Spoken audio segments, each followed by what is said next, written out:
Hi అండి, welcome to rainbow institute of education. మనము ఇంతకుముందు వీడియోలో నౌన్స్ గురించి వాటి గురించి చదువుకున్నామండి. మీరు ప్రీవియస్ వీడియోస్ చెక్ చేస్తే ఉంటుంది. ఇందులో టైప్స్ ఆఫ్ నౌన్స్ అన్నమాట. టైప్స్ ఆఫ్ నౌన్స్లో మొదటిది కామన్ నౌన్. ఆ పేరులోనే ఉంది కామన్ అని. అంటే కామన్ అంటే ఏంది? జనరల్.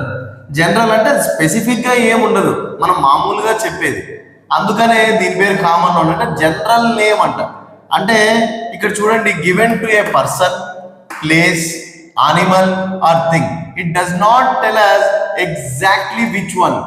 అంటే ఇప్పుడు చూడండి, మనం పర్టికులర్గా ఓ ఆ అబ్బాయి ఈ అమ్మాయి అని చెప్తుంటాం, కానీ పర్టికులర్గా పేరు పెట్టి పిలిచలేదు అనుకోండి, దాన్ని మనం కామన్ నౌన్ అంటాం అనమాట.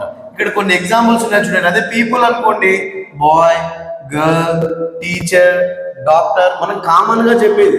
ఏ డాక్టర్ అని అడిగినప్పుడు మాత్రం పర్టికులర్గా చెప్తే అది ప్రాపర్ నౌన్ అవుతుంది అనమాట. కానీ కామన్గా అందరినీ డాక్టర్ అంటాం కదా, అతను డాక్టర్ అంటాం అంతే. వాటిని ఇక్కడ పీపుల్ అయితే ఈ ఎగ్జాంపుల్స్. అదే ప్లేసెస్ అనుకోండి, సిటీ, స్కూల్, పార్క్. మనం పేరేం చెప్పలేదు, జనరల్గా చెప్తున్నాం అంతే. ఓకేనా? అనిమల్స్ చూడండి, క్యాట్, డాగ్, కౌ, ఇవన్నీ కూడా. తర్వాత థింగ్స్ అయితే బుక్, పెన్, చైర్. ఇట్లా కామన్ నౌన్స్ అంటే మనం వాటి పర్టికులర్గా నేమ్ ఇవ్వము, జస్ట్ నార్మల్గా జనరల్గా అందరినీ పిలిచినట్టు పిలుస్తాం అనమాట. ఎవరన్నా పేరు తెలియకుంటే మనం పిలుస్తుంటాం కదా, ఆ అబ్బాయి, ఈ అమ్మాయి, ఆ పార్క్, హాస్పిటల్, అంతే. అంతేగాని మనం ఏది పేరు పెట్టి ప్రత్యేకంగా చెప్పట్లేదు. వాటిని మాత్రం కామన్ నౌన్స్ అంటాము. ఇవి క్యాపిటల్ లెటర్లో ఉండవు.